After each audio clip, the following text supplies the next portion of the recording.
He was my he was my second son.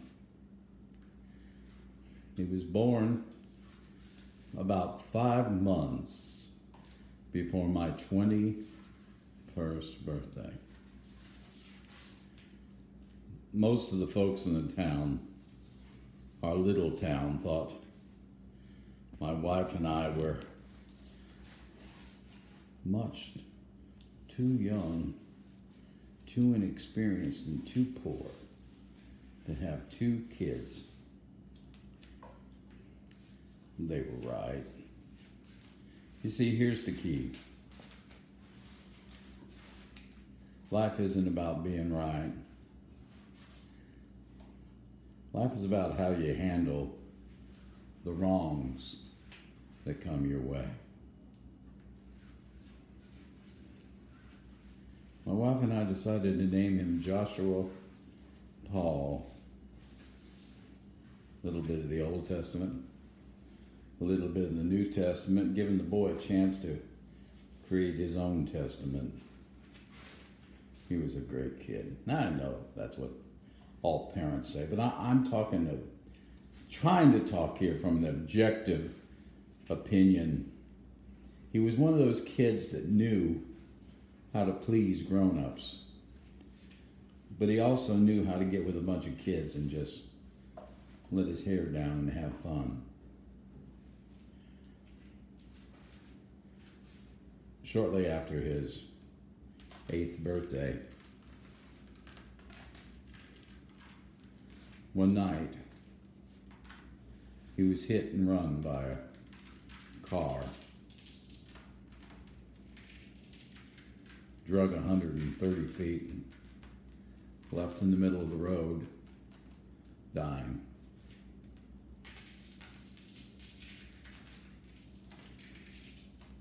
I suppose if medical attention hadn't arrived, he'd have probably just died on that road.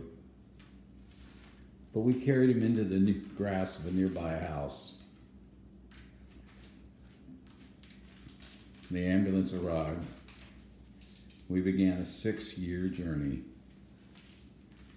having a son that we loved dearly.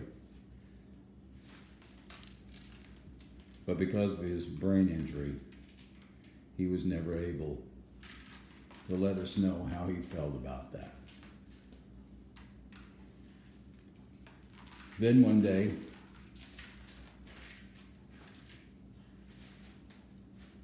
in Eugene, Oregon,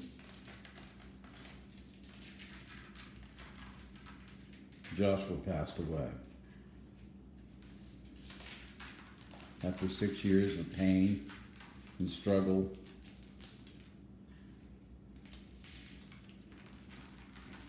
he let go and he went home. What you see here before you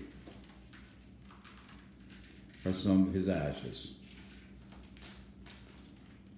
I carried those ashes around for a long time because I had no idea where to spread them, and I just didn't want to put them on a table in our house.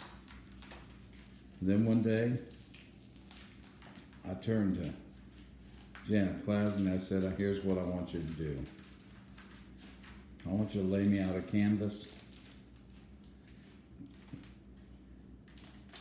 and get Joshua's ashes and cover them.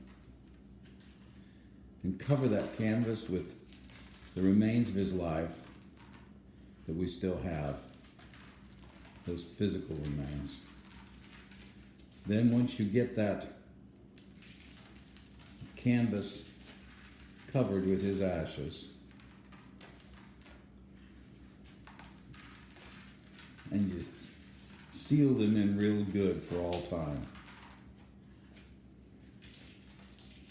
I want you to come along and I want you to paint a tribute to his life. Put in his favorite colors. Do a modernistic representation of his desires, so I can hang it on my wall. I can hang it on my wall as a tribute to my son for all time. Just like the fact that people probably didn't think that we should have had that second boy when we were only kids ourselves. There may be folks that think they wouldn't want to have a painting of their loved one's ashes hanging on the wall as a tribute. That's fine. I learned a long time ago to move on the inspiration of my heart, not the favor of my neighbors. So over the next 2 weeks, we will take this canvas that is covered with his ashes and we'll paint a beautiful tribute to his life. I just thought you all might like to know and might like to hear a little bit of the story of a beautiful soul who lived for too short of a time, named Joshua Paul.